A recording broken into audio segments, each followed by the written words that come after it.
வணக்கம். நான் உங்கள் ஜெகந்நாதன். நியூயார்க்ல லிபர்ட்டி தெருவுல ஒரு ஆழமான இடத்துல, அதாவது 25 கிலோமீட்டர் ஆழமான இடத்துல, ஃபெடரல் ரிசர்வ் அப்படின்ற கட்டடத்துக்கு அடியில தங்கத்த பாதுகாத்துக்கிட்டு வருது. இந்த தங்கம் பார்த்தீங்கன்னா, பல்வேறு நாடுகள்ல, பல்வேறு இடங்களுக்கு சொந்தமான தங்கம் அப்டின்ட்டு சொல்லப்படுது. அந்த இடத்துல பார்த்தீங்கன்னா, 1/2 மில்லியனுக்கும் மேற்பட்ட தங்கங்கள் இருக்குது. அந்த இடத்துல கிட்டத்தட்ட 90 டன் எடையுள்ள, வலிமையுள்ள இரும்பால செஞ்ச கதவு மற்றும் பெட்டியால அந்த தங்கங்கள பாதுகாத்து வராங்க. இந்த கதவு ஒரு தடவ மூடிட்டா மறுநாள் வரைக்கும் தொறக்க முடியாது. இந்த கதவுக்கு பெயர் ஃபெடரல் கோல்ட் ஆஃப் ரிசர்வ் அப்டின்ட்டு சொல்லப்படுது. இந்த கதவு பார்த்தீங்கன்னா, உலகத்திலேயே மிகப்பெரிய தங்க கிடங்கு சேமிப்பு அறை அப்டின்ட்டு சொல்லப்படுது. இந்த அறைக்குள்ள கிட்டத்தட்ட 6,300 டன் எடையுள்ள தங்க கட்டிகள் சேமிச்சு வச்சிருக்காங்க. இன்னைக்கு வரைக்கும் இதோட மதிப்பு 1 டிரில்லியன் மில்லியனுக்கு மேல இருக்கும் அப்படின்ட்டும். இது அமெரிக்காவோட மொத்த உற்பத்தியில 4% சொல்லப்படுது. இந்த பாதுகாப்பு பெட்டகம் பார்த்தீங்கன்னா, உலக அளவுல நிதி அமைப்புக்கு முக்கியத்துவமா அளிக்கப்படுது. தங்கம் மிகவும் பாதுகாப்பான சொத்தாக கருதப்படுவதால, இந்த அறை பெட்டகத்துக்குள்ள எல்லா நாட்டு தங்கமும் இருக்கிறது அப்படின்ட்டு சொல்றாங்க. கலிபோர்னியா பெர்க்லி பல்கலைக்கழகத்தோட சர்வதேச பண அமைப்பு நிபுணரான பெரி ஜெகன் கிரீன் என்ன சொல்றாரு? இது அவங்களோட மிக முக்கியமான சொத்துக்கள்ல ஒண்ணு. ஏன்னா, பாதகமான புவி அரசியல் ஒன்று இங்க நடந்துட்டு இருக்குது. வங்கிகள் ஆகட்டும், நிறுவனங்கள் ஆகட்டும், அங்க கடன் கொடுப்பதுல மிக முக்கியத்துவமான இடம் ஒன்று அப்படின்ட்டு சொல்றாரு. இங்க அமெரிக்காவும் ஃபெடரல் ரிசர்வ் வங்கியும் சேர்ந்து பல வருஷமா தங்கத்தை இங்க சேமிச்சு வச்சிருக்காங்க. பல ஐரோப்பிய நாடுகள், குறிப்பா சேவியத் நாடுகள் அச்சுறுத்தப்படுவதாக இருந்த காலகட்டத்துல தங்கத்தை என்ன செய்யறாங்கன்னா, பெரும்பகுதியை அமெரிக்காவிலேயே வச்சிருக்கிறாங்க. இப்ப டொனால்ட் ட்ரம்ப் மீண்டும் ஆட்சிக்கு வந்ததுக்கு அப்புறம் சில ஐரோப்பிய தலைவர்கள் என்ன செய்யறாங்கன்னா, அந்த தங்கத்தை எல்லாம் தன்னோட சொந்த நாட்டுக்கே திருப்பி எடுத்துட்டு வரணும் அப்படின்ட்டு பேசிக்கிட்டு இருக்கிறாங்க. இதுல பாத்தீங்கன்னா, சர்வதேச ஒப்பந்தங்களை முழுமையா பின்பற்றாதது, வர்த்தக வரிகள், கிரீன்லாந்து மேல இருக்கிற டென்மார்க் கட்டுப்பாட்டு வரிகள், சமீபத்துல பாத்தீங்கன்னா ஈரானுடைய போர் போன்ற எல்லா நடவடிக்கைகளையும் அவங்கள அச்சுறுத்த வச்சிருக்கிறதுனால ட்ரம்போட விஷயங்களையும் அவங்கள அதிர்ச்சி அடைய வச்சிருக்குது. இந்த பிரச்சனையால அமெரிக்காவுல இருக்கிற தங்கம் எல்லாமே முழுமையா பாதுகாப்பா இருக்கா அப்படின்ட்டு யோசனை பண்ணிக்கிட்டு இருக்காங்க. இப்ப ஐரோப்பியாவோட தங்கம் அமெரிக்காவுக்கு வந்தது எப்படி அப்படின்றத பார்ப்போம். அங்க பாத்தீங்கன்னா, சாத்தியமான மேற்கத்திய தடைகள் எல்லாமே இருந்துட்டு வந்திருக்குது.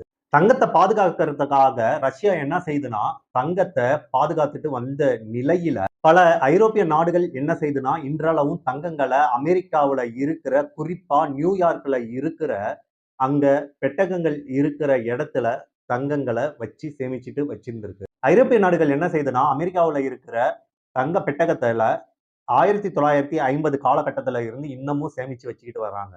செகண்ட் வேர்ல்டு வாருக்கு அப்புறம் ஐரோப்பிய நாடுகள் மெல்ல மெல்ல திரும்பி இயல்பு நிலைக்கு வரப்ப இந்த தங்கங்கள் கொஞ்சம் அவங்களுக்கு உறுதுணையா இருந்தது. எப்படின்னா, அமெரிக்காவுக்கு கொண்டுட்டு போய் அந்த தங்கங்களை அந்த பெட்டகத்துல வச்சிருக்காங்க. ஜெர்மனியும் பொருளாதாரத்தை மீட்டெடுத்துட்டு இருக்கிறப்ப அந்த காலகட்டத்துல ஐரோப்பிய நாடுகள் என்ன செய்யுதுன்னா, தங்கங்களை அமெரிக்காவுக்கு ஏற்றுமதி செய்யுது. இப்ப தங்கத்தை ஒரு கப்பல்லயோ அல்லது விமானத்திலேயோ கொண்டுட்டு போறதுக்கு போக்குவரத்து காப்பீடு எடுக்கிறதுக்கு அதிக பணம் செலவாகும் அப்படின்ற நிலையில அந்த தங்கத்தை எல்லாம் ஃபெடரல் ரிசர்வ் அந்த பெட்டகத்துல சேமிச்சு வைக்கிறது நல்லது அப்படின்ட்டு கருதுனாங்க. 1944ல பிரிட்டன்ஸ் வுட் அப்படின்று அழைக்கப்படும் ஒரு சர்வதேச அமைப்பு அமெரிக்கா டாலர் கூட ஒரு நிலையான தங்கத்தை அமைக்கப்படுது. அமெரிக்க டாலர் கூட ஒரு நிலையான தங்கம் இருக்கும்படி இணைக்கப்படுது. இத காரணம் காட்டி அமெரிக்காவோட டாலரும் தங்கமும் ரெண்டும் சேர்ந்து நிகரான அமைப்பாக மாறுது. போருக்கு அப்புறம் பலவீனம் அடைந்திருந்த ஐரோப்பிய நாடுகள் மெல்ல மெல்ல மேலோங்கி வருது. இப்ப அந்த ஐரோப்பிய நாடுகள் தங்கத்தை எல்லாமே ஃபெடரல் வங்கியில சேமிச்சு வைக்கிறது ஒரு நல்ல முயற்சி அப்படின்ட்டு யோசனையில இருந்தாங்க. காலகட்டத்துல இரும்பு திரையோட மறுபக்கத்துல சேவியத் யூனியன் அப்படின்ட்டு ஒண்ணு இருந்தது. அது குறித்த அச்சமும் அவங்களுக்கு இடையில இருந்தது. அதனால தங்கத்தை அமெரிக்காவிலேயே இருக்குதா நல்லது அப்படின்ட்டு, பாதுகாப்பா இருந்தா நல்லது அப்படின்ட்டு கருதப்பட்டது. இப்ப சேவியத் யூனியன் அந்த ட்ரஸ்ட் இல்லாததுனால, அது மட்டும் இல்லங்க, டொனால்ட் ட்ரம்ப் வெள்ளை மாளிகைக்கு திரும்பி இருந்த நிலையில அமெரிக்காவுக்கும் ஐரோப்பியாவுக்கும் இடையே சில பதற்றங்கள் நீடிச்சுட்டு இருக்குது. அமெரிக்காவுக்கு அடுத்தபடியா உலகத்துல 2வது தங்கம் பெரிய சுரங்கம் இருக்குது அப்படின்றது சொல்லப்படுற நாடு ஜெர்மன் அப்படின்ட்டு சொல்லலாம். அங்க பெரிய அளவுல தங்கம் பெட்டகம் இருக்கிறதுனால அங்க ஏதாச்சும் அசம்பாவிதம் ஏற்பட்டா என்ன செய்வது அப்படின்ட்டு கவலையில இருக்கிறாங்க ஜெர்மன். பட்ஸ்பர்க் தலைமை ஆய்வாளராக பணியாற்றிய பொருளாதார நிபுணர் இமானுவேல் மேன்ச் அப்படின்றவரு நியூயார்க்ல இருக்கிற தங்கத்தை ஜெர்மனிக்கு திருப்பி கொண்டுட்டு வர வேண்டும் அப்படின்ட்டு சொல்றாரு. ஜெர்மனோட எக்ஸ் தளத்துல என்ன சொல்றாங்கன்னா, ஜெர்மனி அங்க சுமார் கிட்டத்தட்ட 1200 டன் தங்கத்தை சேமிச்சு வச்சிருக்குது. அதோட மதிப்பு பாத்தீங்கன்னா சுமார் 200 பில்லியன் அமெரிக்க டாலர் ஆகும். இப்ப இருக்கிற நிலைமையில அமெரிக்காவுல தங்கத்தை வச்சிருக்கிறது ரொம்ப பாதுகாப்பாக தெரியல, பாதுகாப்பாக இல்ல அப்படின்ட்டு கருதுறாங்க. தங்கத்த திருப்பி கொண்டு வரதுக்காக, எங்க ஜெர்மனிக்கே கொண்டு வரதுக்காக, ஜெர்மன் என்ன பண்ணுதுன்னா, அதிக யோசனைகள சிந்திச்சுட்டு இருக்குது. எப்படி கொண்டு வரலாம்?